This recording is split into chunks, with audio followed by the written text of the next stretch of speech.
Bora então criar o nosso primeiro teste aqui dentro da nossa aplicação. E para criar testes dentro do ambiente JavaScript, geralmente a gente usa uma ferramenta terceira para escrever os testes. Isso porque o Node, hoje na versão LTS, se eu não me engano, ele está na versão 18.13 e ele até tem uma API própria de testes, aqui é o Test Runner, só que ela está bem recente ainda, totalmente experimental, então não faz sentido ainda a gente optar por utilizar essa API experimental do Node, até porque ela pode mudar bastante e porque ela não vai trazer ainda, pelo menos, ainda vai demorar acho que um bom tempo, para ela conseguir trazer todas as funcionalidades que a gente tem num framework de testes, numa biblioteca específica de testes criada para o ambiente JavaScript. E a gente usar essa biblioteca, como a gente vai utilizar, a sintaxe que a gente vai escrever os testes é a mesma para quando a gente for escrever testes para qualquer outra aplicação JavaScript, seja front-end com React, mobile com React Native, Vue, Angular ou qualquer coisa assim. Ou seja, a gente reaproveita a sintaxe entre todos esses ambientes. E a ferramenta mais famosa de testes hoje em dia é o Jest. O Jest é uma ferramenta incrível. Opa, Jest.io, acho que não é esse. O Jest.js.io. É uma ferramenta incrível para testes. Ela funciona em toda grande parte de projetos com JavaScript, TypeScript, Node, React, Angular, Vue, por aí vai. Mas a gente não vai usar o Jest. Por que a gente não vai usar o Jest? Um tempo atrás, teve uma nova ferramenta que foi lançada, que é o Vitest. O Vitest é uma ferramenta criada, se não me engano, pelo Evan You, ou é uma ferramenta criada por outra pessoa e ele é um sponsor. Mas o Evan You, caso você não conheça, é o criador do Vue, principal mantedor do Vue, e também do Vite, que é uma das ferramentas que a gente mais usa hoje em dia no front-end para executar nossas aplicações front-end. Mas por que eu tô falando isso? Porque o Vitest, ele é um framework de testes, assim como o Jest, e quando eu digo framework, é basicamente uma tecnologia que traz tudo o que a gente precisa dentro do ecossistema de testes, e sim, tem várias coisas que a gente precisa, não é só testar simplesmente.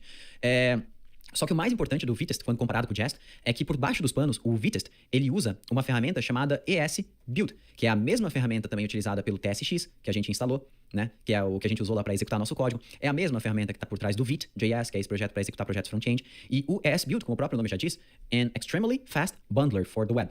E o que isso quer dizer? Quando a gente faz o teste, né, ele vai estar escrito em TypeScript. Ele vai estar escrito em TypeScript e tudo mais. Aqui a nossa aplicação, como ela está escrita em TypeScript, a gente está executando ela com o TSX. Só que os testes escritos em TypeScript, eles também vão precisar de um processo de converter eles, digamos, por baixo dos panos para JavaScript, para que as ferramentas de testes possam entender os testes. Porque o TypeScript ele não é entendido automaticamente, né, pelo Node. O Node não entende TypeScript.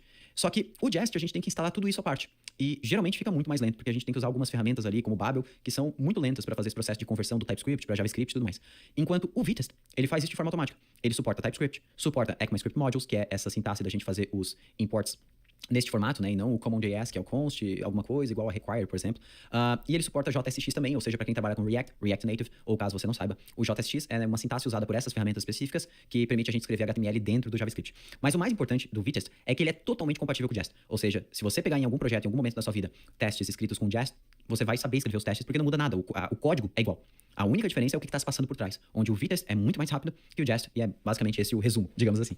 E a instalação do Vitest, ela também é muito mais fácil. No Jest, a gente tem que configurar um monte de coisa do zero, tá? No Vitest, não. A gente simplesmente instala o Vitest, a gente cria um arquivo de teste, para isso eu vou criar uma pastinha chamada test aqui dentro, e vou criar o meu primeiro teste, então vou criar aqui um example, e aqui os testes, geralmente a gente termina eles com a extensão .test.ts ou .spec.ts, qualquer uma. Eu prefiro spec, mas se você quiser usar teste, não muda nada, literalmente, é questão de gosto. E aqui dentro eu posso escrever meu primeiro teste. Eu posso importar de dentro de Vitest a função test, executo essa função e dou um nome para o meu primeiro teste. Por exemplo, eu quero testar que Posso escrever em português por enquanto, tá? Só pra gente já vai arrumar, mas eu quero testar que o usuário consegue listar ou consegue criar uma nova transação. E aqui dentro eu vou escrever o meu primeiro teste. Só pra gente... A gente ainda não vai, digamos, entrar tão a fundo aqui em realmente fazer a chamada HTTP antes da gente fazer isso na próxima aula. O teste, no final das contas, ele é composto por três, digamos, variáveis importantes. O enunciado, digamos assim, o que esse teste está proposto a se fazer. A operação, ou seja, aqui a gente vai fazer a chamada HTTP para criar uma nova transação. E a validação. A validação é, beleza, eu fiz a chamada HTTP ali para o meu servidor, que cria uma nova transação. Agora, como que eu valido que o meu teste foi bem sucedido? Como é que eu valido que deu certo?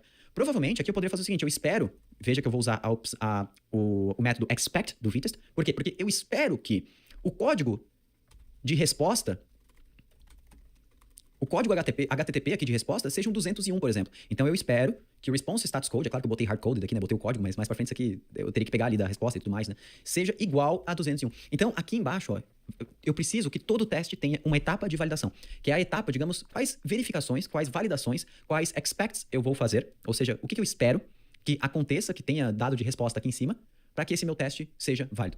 E no final das contas, agora, basta eu executar na minha aplicação npx vitest, e ele vai identificar os testes e executá-los. Veja que todos passaram. Se eu tivesse um código, olha, 500 lá da minha, vamos supor que isso aqui seja a resposta, né? Retornou um código 500. Eu salvo, ele já dá erro. Ele fala que o código 500 não bate com o código 201 que eu espero. Então, show de bola. Deixa eu voltar aqui, ó. Já tá rodando de novo. E ele é muito rápido, tá? Ó, você pode usar a tecla A para rodar todos os testes de novo. E olha o quão rápido isso aqui é. Perfeito. Pra gente não ficar digitando npx vitest toda vez, aqui no package.json a gente pode criar um teste que executa vitest. Só isso. E agora, npm run test, ou só npm test, se eu não me engano, ele já roda. Ó, perfeito. A gente já tem, então, o nosso primeiro teste.